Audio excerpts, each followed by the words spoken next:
Hello, everyone. Nice to meet you all. I think I'm the last today, right? So hopefully it'll be a good one. Yeah, I think over the just like a few things to go through here to get started. I we see a lot of like how companies grow and how overall like PLG, especially now, like how many AI products are going. And I think this session is going to be basically a look back 2 years ago when I joined Clay and like how did I assess and how we're going to think about growing this product. And it's mostly going to be focused on our top of funnel strategy, and which is mostly driven by marketing since we're a PLG. And before we kind of jump in, a little bit about myself. This is the Bruno version of Clay. And I'm originally from Brazil. Before Clay, I was actually living in Hawaii for the past 4 years. And wasn't looking to leave, but I found out about Clay in 2023. And my wife was like, why are you talking to this company? You never talked to anyone. Clay was like 8 people at the time. I'm like, I don't know, there's something interesting here. Decided to move from Hawaii to New York and blocked everything Hawaii related from my Instagram. Can't really see it. So yeah, this presentation is going to be the process for me actually like landing there, seeing how we're going to grow this product. And to get started here, I think I just wanted to kind of talk about the most underrated question when it comes to startup growth. As I was saying, we see companies like Lovable and even Clay or Cursor growing so fast. But I think one thing that people don't really ask as much is how do you actually grow? What do you, in other words, do you really understand the core inputs that drive growth for your business? And that I'm not talking about attribution, but like from like a customer retention, customer acquisition, and building the habit of using your product. Do you deeply understand that? Clay is growing really fast, as Dave was saying, but we're gonna actually go into like how the hell are we doing this thing? And I actually, this is kind of the framework that I've used here. I actually forgot to say before Clay, I was at Webflow for 5 years, and we kind of went through that process, a big PLG motion as well. Actually, the first thing is actually starts with the company mission. Because it's a PLG product, we then have to pay attention to the product strategy as well, and which then translates into the marketing strategy. So let's start with the actual company mission. Clay's mission is to become this creative tool for growth and ops teams. So if you want to grow a specific idea, or if you have an idea to grow your business, you should. Our hope in the next few years is that you should think of Clay, similar to how you think of maybe for product design you think of Figma, for graphic design you might think of, I don't know, Adobe or Canva, I don't know. Web design, maybe Webflow, I'm not sure today. Sarah used to work with me at Webflow, so I'm looking at her.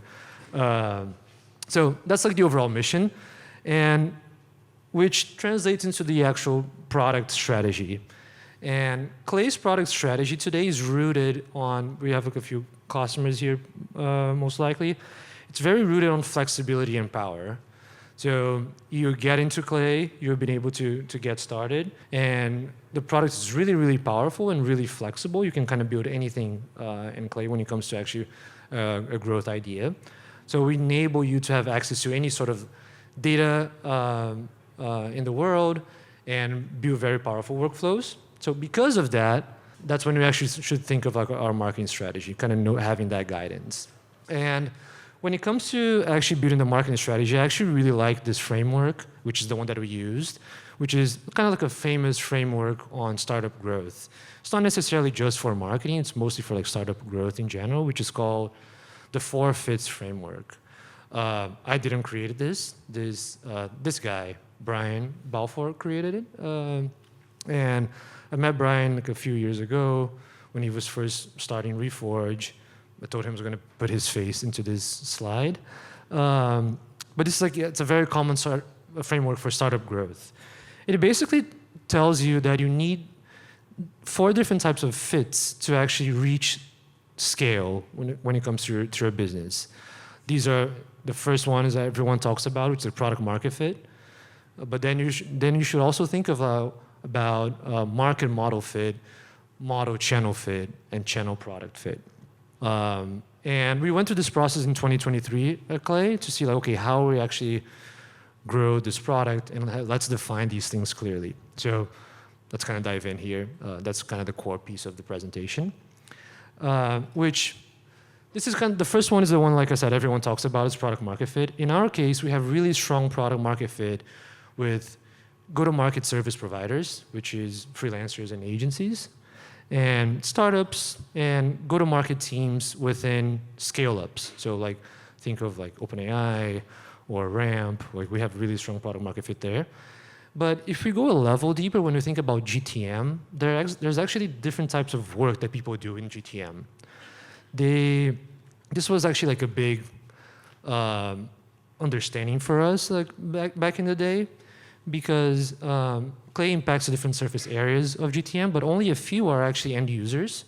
So really understanding who's the end user is really important for us, because within GTM, there are two types of work most of the time, which is channel infrastructure work, and there's channel execution work. Channel infrastructure tends to touch go-to-market systems teams, like revenue operations, MOPS, and sales operations in general. Sometimes growth and demand gen teams as well.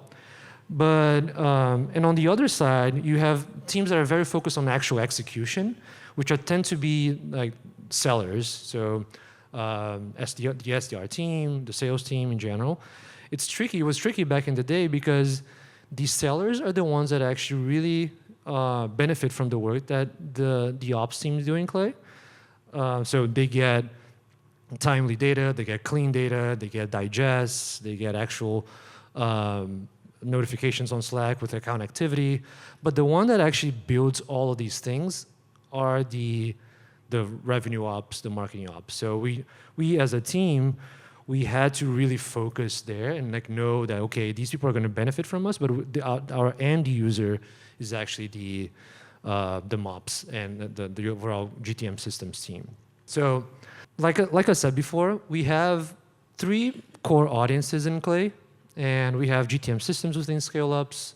We had small startups and growth teams within those startups and SMBs, and we also have go-to-market agencies building within Clay, which leads me to like, I'm going to go through like a few learnings that we actually had this past 2 years, which leads me to the first one, which we had a lot of audiences, and we were like a 2-person marketing team when I joined Clay.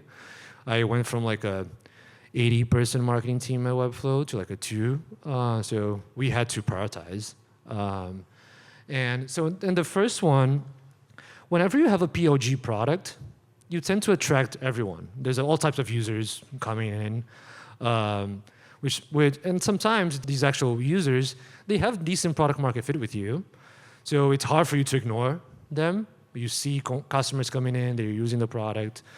But it is really important for you as a marketing team to choose audiences that have pulling effects. And what I mean is, like, for example, here, we really focused our marketing team on messaging and positioning to this GTM systems within scale-ups. And the reason is because RevOps and GTM agencies, they want to have these scale-ups as clients. So they want to see whether the tools that they're using, the processes that they're following, the best practices in general.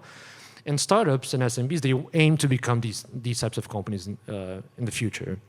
So we as a team, we focused here. And you can kind of see that on our marketing strategy. You can see the logos and the case studies that we have are mostly focused on these types of customers, like Canva, HubSpot, and OpenAI, and Sendozo as well. So this was like mostly from like an actual execution of the marketing side. Like we should actually focus here, because we could scatter ourselves, but we wouldn't be as impactful.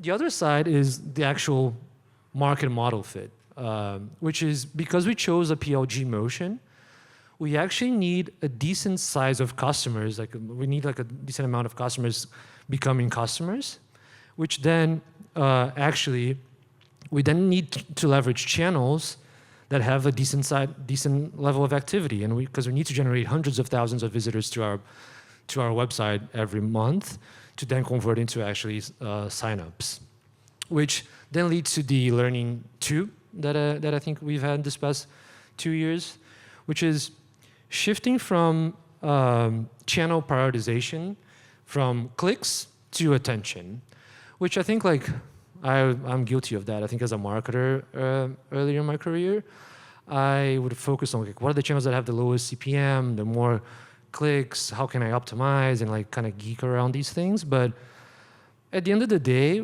where are people actually spending their time? When you talk to your customers and to your prospects, where do they spend time? And who do they listen to? And this is where you should focus. The problem that like everyone runs into is that you're often not going to see these types of data points on click-through attribution models, but you should focus you should build your attribution model to take those things into consideration, taking qualitative data points as well. And lastly, the last piece here is the product and channel fit. And the main thing is like, how can I actually distribute our product into this channel? In our case, our channel was LinkedIn. LinkedIn is the one that like where people spend their time. We should focus in here. And how can we actually build an unfair distribution advantage? For Clay, we noticed that our unfair distribution advantage, Clay is a very horizontal product with a lot of partners. So our unfair distribution advantage is actually leveraging that partner ecosystem to get them to talk about us, which led me to this other learnings, like you should obsess over this, of building this unfair distribution advantage, which in our case was leveraging this partner ecosystem to generate user-generated content on LinkedIn mostly. And this is how it actually works. People sign up for Clay. It's like it's a free product. You can adopt it and you can use it. A percentage of these signups actually become they activate, so they actually understand the value of the product. They actually build something meaningful in the product. As you build in Clay, you get excited because like, you build this like insane workflow that you've never been able to do it before, and you naturally create content about it. As you create content and distribute on LinkedIn, other people see this piece of content and they decide to visit our site, and the cycle repeats itself. They sign up, they actually become a partner, and then distribute content. But I think the question is, like, why the hell people create content about Clay? Like, why? Like, I think that there's a lot of PLG products out there. Why is this product the one that actually people are creating? We actually have this UGC motion going. We have like hundreds of posts about Clay on a daily basis on LinkedIn. And the reason comes from the product strategy, and that's why it's important for you to understand your product strategy. And there are a few components to it, which, one, the adoption is easy. You can sign up and create an account. The product is very, very powerful and flexible.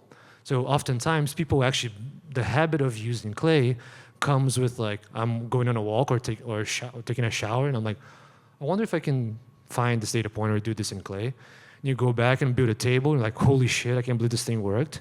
So you feel good about the work that you did.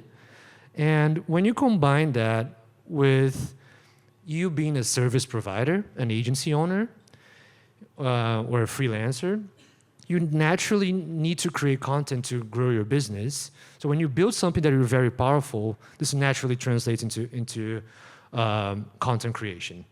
And we can kind of see like a few examples of one of our partners. Patrick built this insane workflow with Clay and Lovable, generating a bunch of sites. Eric's talking about his outbound motion leveraging Glassdoor reviews. Petra researched 1,000 accounts in 30 minutes, the time that she would take hers to do in like one account only. But I think the main learning that I actually didn't really add here, I should have, sorry, is you control these inputs and you leverage and you actually scale these inputs of content generation specifically on a PLG motion, especially in a product like us, which is like very community and ecosystem driven, through programs. And this is how we thought about our programs in Clay, which you have different types of certifications and programs, which you have different types of sophistication when it comes to partners. The first one is our creators program, which is a program where people are just getting started in Clay. They just saw Clay, they built their tables, they got really, really excited with what they built, and they're just getting started in our ecosystem. Then you have like a certified partner, which this person is actually, they build their service provider motion, they have a lot of client-facing work, and they are deep into Clay, and we take this certification super seriously. And then the last one is these are larger RevOps and marketing ops agencies. They typically have multiple full-time employees. They have like 20 plus, and they work with scale-ups. And the interesting thing that people don't really understand, we actually had this very similar motion at Webflow, which as you build the service provider motion, you then start to land into in-house teams, because service providers start to actually build on top of your product. They get excited. They get embedded into your ecosystem, and they bring Clay into their clients. Their clients now get access into Clay. The ICs activate. They understand the value of the product. They use the product. They leave to other companies, bringing the product with them, or they actually start their own freelance or consultancy business. Petra was like one of the examples that I did. Is one. She used to work at Oyster. She quit to become a full-time freelancer, bringing Clay with her. So this UGC and this partner motion helps us get into these in-house teams. And but the main thing is like, whenever you think of a marketing strategy, that's like a core question that we have every time we launch a campaign. Sure, you can try to get people to talk about you and about your brand, but the main thing is like, it's answering this. It's like, why would I post about you, this feature launch that you're doing today? Like, I don't really give a shit about it. And the main thing that like whenever you're launching something, for us, we kind of have this marketing pillar, which is like, get others to talk about us, and is mostly around this, which is every campaign and content that we ship, we need to make sure that we help partners be positioned as innovators in the space. And we can kind of see that on a few examples. Like late last year, we did our own version of the Spotify Wrapped, which is like the Clayback campaign, which, for example, Will, he works at Mural Pay, he alone enriched more than 2 million records, right? That you just shows the impact that he had, that it makes him look good, which then naturally translates into content creation. And the other one is actually our weekly email digest, powered by Inflection. Shout out to the Inflection team. We're happy customers, which summarizes your entire Clay activity. And it makes you, and you can see like all the rows that you enriched this past week, which you as a professional, you feel good about the work that you did, which then translates into content creation, right? There are also like a few other examples that as people join our programs. And the other one, which is like even when you have company announcements, making them be part of this company announcement is also a big deal. And this one is actually like interesting because I used to work with Drew at Webflow. You can kind of see in his posting site that Clay changed his life because of the service provider motion that he built around it, which is actually leads me to the next point, which is people were obsessed like with Clay and this product in general, and it changed people's lives, and people are very, very passionate about it. We have Clay tattoos, which is, I know it's kind of crazy, and we take this very seriously. And like as you think of these customers and this partner ecosystem, one core pillar in learning for us is we need to make people feel loved on this ecosystem. Make sure that they feel taken care of, that we're kind of like paying attention to them. I know this sounds like marketing lingo a little bit, but this is like one area that we can kind of automate everything. Like we are kind of like an automation product. But this is like one area that we intentionally do not automate, which is like surprising the members of our ecosystem and partners with like really, really thoughtful experiences, which you can kind of see here. Like these are like This is the Go Nimbly team. It was like a RevOps agency taking sound baths. We have the Verkada team doing flower arrangement workshops. Juan, which is like one of our our event hosts from Barcelona, said in one of the Slack threads that his dream was to actually do like a skydiving thing. We booked him like an indoor skydiving. And we see handwritten notes, backflip lessons, and I think this one is like one of my favorite ones where George was mentioning that he was quitting his job and going full-time freelancing. He was also expecting a newborn, and we kind of noticed that on our Slack activity, and then sent him like a handwritten note with a onesie, and which like adds this sort of like delight moment for our ecosystem. So to summarize, and I know we talked a lot here, this is how we grow at Clay. I know this was the kind of the question that I posted in the beginning, which the flexibility and power of our product unlocks use cases. We as a marketing function drives adoption within a specific market segment. We then partner very closely with service providers to get them to push Clay. And then we penetrate within scale-ups and enterprises. And throughout each touch point, and we drive innovation because of the revenue generated there. And throughout each touch point here, we pay a lot of attention to our partner ecosystem and our brand to differentiate ourselves and make sure that people feel loved and taken care of. So, yeah, this is pretty much it. Thank you.